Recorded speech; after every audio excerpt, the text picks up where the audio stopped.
Le Seigneur soit avec vous. Bonne nouvelle de Jésus-Christ selon saint Matthieu. Matthieu au chapitre 23, les 12 premiers versets. En ce temps-là, Jésus s'adressa aux foules et à ses disciples et il déclara: les scribes et les pharisiens enseignent dans la chair de Moïse. Donc, tout ce qu'ils peuvent vous dire, faites-le et observez-le. Mais n'agissez pas d'après leurs actes, car ils disent et ne font pas. Ils attachent de pesants fardeaux difficiles à porter et ils en chargent les épaules des gens. Mais eux-mêmes ne veulent pas les remuer du doigt. Toutes leurs actions, ils les font pour être remarqués des gens. Ils élargissent leurs phylactères et rallongent leurs franges. Ils aiment les places d'honneur dans les dîners, les sièges d'honneur dans les synagogues et les salutations sur les places publiques. Ils aiment recevoir des gens le titre de rabbi. Pour vous, ne vous faites pas donner le titre de rabbi, car vous n'avez qu'un seul maître pour vous enseigner, et vous êtes tous frères. Ne donnez à personne sur terre le nom de Père, car vous n'avez qu'un seul Père, celui qui est aux cieux. Ne vous faites pas non plus donner le titre de maître, car vous n'avez qu'un seul maître, le Christ. Le plus grand parmi vous sera votre serviteur. Qui s'élèvera sera abaissé, qui s'abaissera sera élevé. Acclamons cette parole de Dieu. Bien-aimés de Dieu, chers frères et sœurs en Christ, loué soit Jésus-Christ. Loué soit le saint nom de Jésus-Christ. Bonjour à tout le monde. Que ce soit la première lecture tirée du livre du prophète Isaïe, que ce soit l'évangile, on a presque le même son de cloche, les reproches du Seigneur envers son peuple, qui nous reproche nos mauvais comportements. Et dans l'évangile, le Seigneur martèle plus et nous demande d'être ouverts à ce qu'on nous enseigne et de ne pas prêter attention aux actes de ceux qui enseignent. Et ce qui nous caractérise souvent, c'est que on prête plus attention à la personne et on n'écoute pas le message. Le Seigneur dit bien, les scribes et les pharisiens enseignent dans la chair de Moïse. Ça veut dire qu'ils ont l'autorité, ils ont reçu cette onction d'enseigner. Mais ne regardez pas leurs actes. Pas toujours est-il que l'acte du prédicateur, ses actes sont toujours concrets à ce qu'il enseigne. C'est pour ça qu'il faut toujours lier les actes à ce qu'on dit. Que ce qu'on dit soit ce qu'on fait et que ce qu'on fait soit ce qu'on dit. Mais c'est souvent difficile. Ces paroles nous couvrent un peu de honte aujourd'hui parce que le Seigneur s'adresse justement à ceux qui ont charge de guider, que eux-mêmes doivent être de véritables modèles, afin que les autres puissent emboîter le pas. Parce que s'ils sont convaincus de ce qu'ils enseignent, ils doivent être les premiers à suivre ce chemin. Mais d'où vient-il qu'ils enseignent le chemin du salut aux autres, mais eux-mêmes n'empruntent pas ce chemin? Alors le Seigneur dit, pour ne pas s'égarer comme eux-mêmes, mieux vaut s'en tenir à ce qu'ils vous enseignent, à ce qu'ils vous disent, et non pas à regarder ce qu'ils font. C'est difficile aujourd'hui, parce que c'est plus ce que le prédicateur fait qu'on regarde, et non ce qu'il enseigne. Et lorsqu'il va nous exhorter à un changement, à la conversion, on va toujours dire, toi-même tu es comment? Est-ce qu'on ignore ta vie? Est-ce qu'on ignore ton A1? Et vous voyez que si on s'attelle à ça, nous tous on ira, nous tous on ira au chemin de si je savais. Alors le Seigneur nous invite à recevoir le message qui nous est adressé. Le reste, on ne doit pas le regarder. C'est pour ça qu'il nous disait hier, ne jugez pas et vous ne serez pas jugés. N'accusez pas et vous ne serez pas accusés.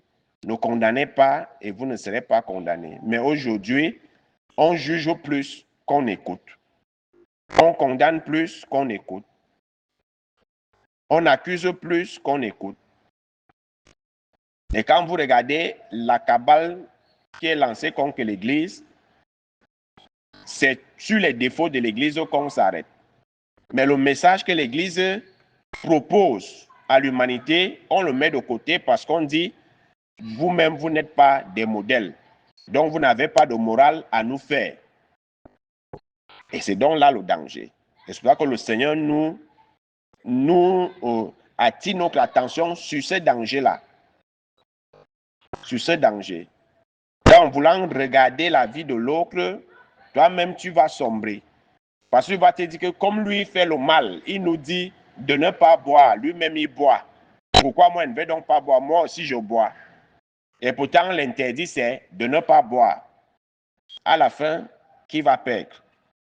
Mais comme Dieu ne veut perdre aucune âme, il dit, écoutez-les, mais ne faites pas ce qu'ils font. Et il y a souvent cette satire-là qu'on dit souvent, que les prêtres disent toujours, faites ce que je vous dis, mais ne faites pas ce que je fais. Et ça juste dire, mais c'est pour vous dire, contentez-vous de sauver vos âmes. Ne regardez pas ce que le prêtre fait, ce que le prédicateur fait. Parce que ça ne va pas te faire grandir dans la foi. Il faut qu'on soit clair. En quoi est-ce que les péchés du prêtre ou de l'évêque vont te faire grandir dans la foi? Au contraire, ça va te détourner de Dieu. Parce que tu vas seulement regarder ce qu'il fait dans le noir. Au lieu d'écouter le message de salut qu'il t'apporte. Et c'est pour ça qu'on va comprendre pourquoi Jésus dit que ne recevez pas le titre de père, de maître, de ceci. Parce que justement, le père, le maître, c'est un modèle. Donc, celui qui veut qu'on l'appelle père ou maître ou rabbi doit être un modèle. Parce qu'il a charge d'âme. Il a charge de conduire. Donc, il ne faut pas s'arroger un titre et pourtant, sa qualité de vie ne correspond pas avec ce titre-là. C'est pour ça que Jésus dit, il ne faut pas. C'est celui qui assume son titre et si ce titre va de pair avec sa qualité de vie, lui, on peut l'appeler mon père, on peut l'appeler maître, on peut l'appeler ceci. Mais si ce n'est pas le cas, il ne faut pas appeler les gens ainsi.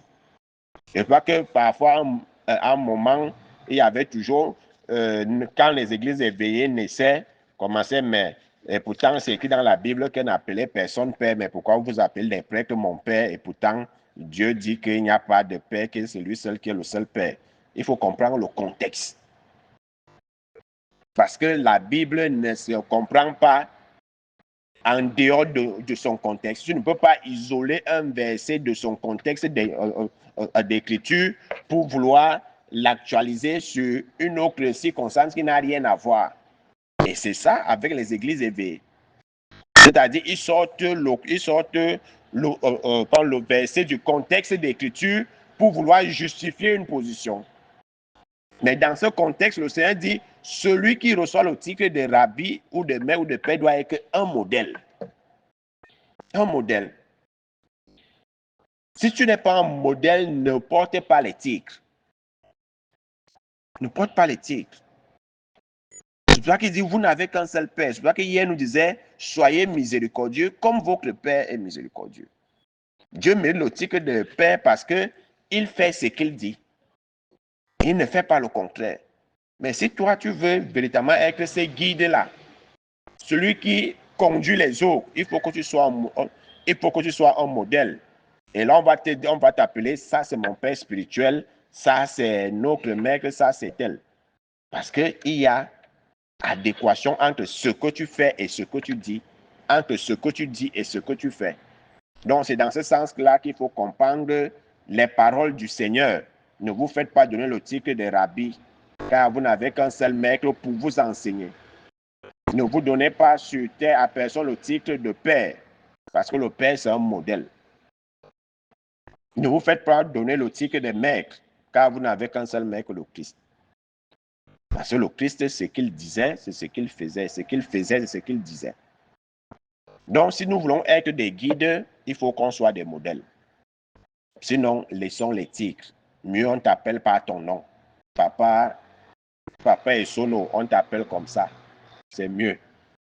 Mais il ne faut pas porter les noms de maître et Sono, père et Sono. Et pourtant, il y a déphasage entre ta vie et ce que tu enseignes.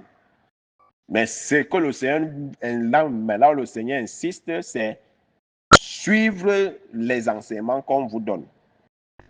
Arrêtons les polémiques sur la vie de vos prêtres et autres. Ça ne vous amène pas au salut. Au contraire, ça vous égare. Et beaucoup ont perdu la foi à cause des actes de leurs prêtres et autres et de leurs pasteurs. Parce qu'ils passent le temps à regarder ce qu'il fait. Au lieu de suivre ce qu'il te dit, convertis-toi, toi tu ne veux pas.